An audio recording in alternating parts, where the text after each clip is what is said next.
अस्सलाम वालेकुम मेरे सादा से पाकिस्तानियों। मेरा नाम रेहान तारिक है और आप मेरा यूट्यूब चैनल और फेसबुक पेज देख रहे हैं। कल मौरखा 28 सितंबर सुप्रीम कोर्ट ऑफ पाकिस्तान में एक अहम केस की समाअत होने जा रही है। जस्टिस काजी फाइज ईसा का दिया हुआ फैसला, फैजाबाद धरना केस की रिपोर्ट और इस रिपोर्ट के अगेंस्ट नजर सानी दरखास्तें, ये नजर सानी दरखास्तें कल समाअत के लिए मुकर्रर हैं, लेकिन पेशतर इससे कि नजर सानी दरखास्तों पर समाअत होती, इंटेलिजेंस ब्यूरो की तरफ से इन दरखास्तों को वापस लिया गया। यानी इंटेलिजेंस ब्यूरो ने जो नजर सानी की दरखास्त दायर की गई थी वो वापस ले ली गई, ये कहकर कि हम इसको परसू नहीं करना चाहते हैं। उसमें इंपॉर्टेंट डेवलपमेंट आज हुई है कि पेमरा यानी Pakistan electronic media regulatory authority की जानिब से भी दी गई नजर सानी दरखास्त वापस ले ली गई है।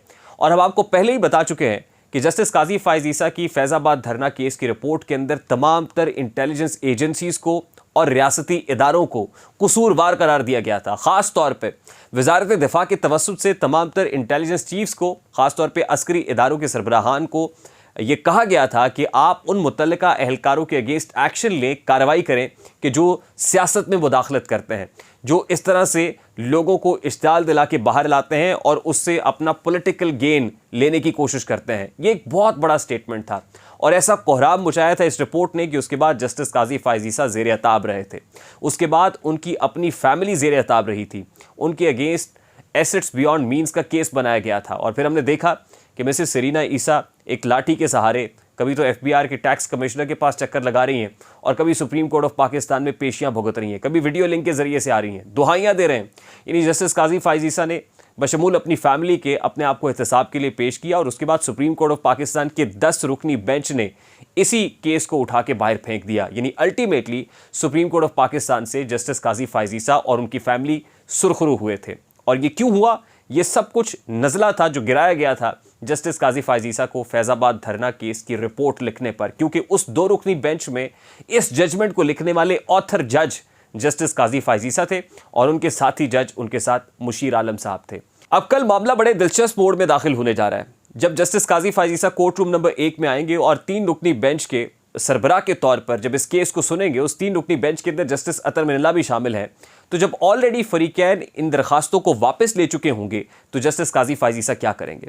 किसी भी केस के अंदर जब नजर सानी दरखास्तें ही वापस ले ली जाती हैं, जब पटिशनर्स ही साइड पे हो जाते हैं, तो जाहिर है उस केस को जज कैसे सुन सकता है? जज ने तो उस दरखास्त पे फैसला करना है और दरखास्त गुजार कह रहा है कि मैं इस केस का फैसला चाहता ही नहीं हूं, मैं इस केस को परसू ही नहीं करना चाहता। इसमें शेख रशीद साहब भी एक फरीक है और शेख रशीद के बारे में कोई पता नहीं वो कहाँ है। इस्लामाबाद पुलिस को भी नहीं पता कि शेख रशीद कहाँ है और उनके बिहाफ पे जिस वकील ने इस पिटीशन को फाइल किया था वो अमानुल्लाह किरंदानी साहब है और अमानुल्लाह किरंदानी साहब इन दिनों निगरान वजीर कानून बलूचिस्तान है, वो भी नहीं आ सकते। और जो बैरिस्टर ऑन रिकॉर्ड है वो ये कह रहे हैं कि क्योंकि वो मैसर नहीं है इसलिए इसको परसू नहीं कर सकते। तो तमाम तर पिटिशनर्स जब रिव्यू पिटिशंस को वापस ले लेंगे तो क्या होगा?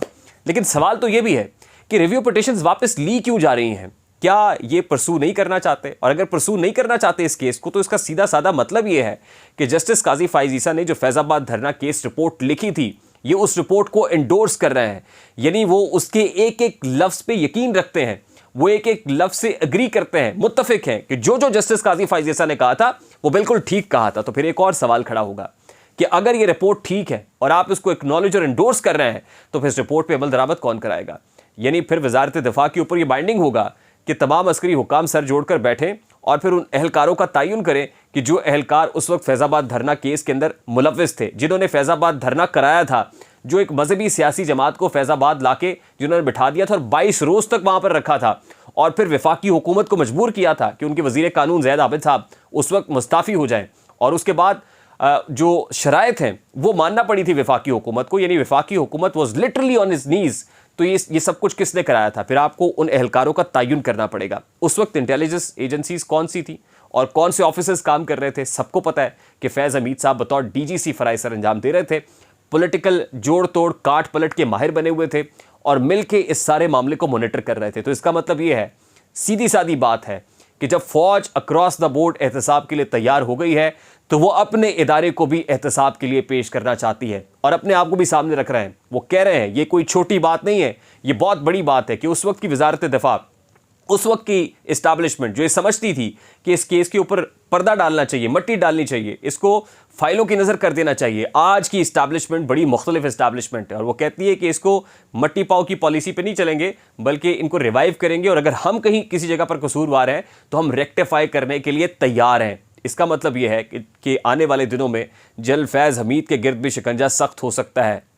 ये मेरे अल्फाज लिख के रख लीजिएगा कि आने वाले दिनों में जनरल फैज़ हमीद के गिर्द भी शिकंजा सख्त होगा और फैज़ाबाद धरना केस की इस रिपोर्ट पर जब अमलदारी की बात होगी तो और बहुत सारे पर्दा नशीनों के नाम भी आएंगे और उनकी गर्दन भी पकड़ी जाएगी, यानी वो भी शिकंजे में, कानून के शिकंजे में खड़े हो जाएंगे। और ये भी मार्क माई वर्ड्स, मैं फिर कह रहा हूं कि justice Qazi Faez Isa and establishment both are on the same page, कम से कम इस लिहाज से सेम पेज पे है कि एहतसाब सबका होना चाहिए, अक्रॉस द बोर्ड होना चाहिए। और एक और बात जो बड़ी पते की और इंपॉर्टेंट है वो ये कि जस्टिस काजी फाइज ईसा बतौर चीफ जस्टिस ऑफ पाकिस्तान और इस वक्त chief of the army staff general Asim Munir दोनों ही एक फ़र्द के डसे हुए हैं और वो फ़र्द है इमरान खान, जो साबिक वज़ीर आज़म है और चेयरमैन PTI है, जिसकी सहूलतकारी में इन लोगों को ज़ेर अताब रखा गया था। बढ़ते हैं अगले मामले की तरफ। जब अक्रॉस द बोर्ड एहतसाब की बात है तो सियासतदानों के नाम भी आ रहे हैं, नैब के रेफरेंसेस भी दोबारा ओपन हो रहे हैं और नैब रेफरेंसेस पाकिस्तान मुस्लिम लीग नून के लोगों के अगेंस्ट भी ओपन हो रहे हैं, पाकिस्तान पीपल्स पार्टी के लोग भी हैं, पाकिस्तान तहरीक इंसाफ के लोग भी हैं। यानी सब लोगों के अगेंस्ट नैब रेफरेंसेस ओपन करने का मकसद ये है कि सबके पास सबको इक्वली एहतसाब की चक्की से गुजरना पड़ेगा। लेकिन इंपॉर्टेंट चीज़ ये है कि पाकिस्तान मुस्लिम लीग नून एहतसाब की चक्की से पिस चुकी है, गुजर चुकी है। पाकिस्तान पीपल्स पार्टी एहतसाब की चक्की से ऑलरेडी गुजर चुकी है। पाकिस्तान तहरीक इंसाफ के लिए सब कुछ नया नया है।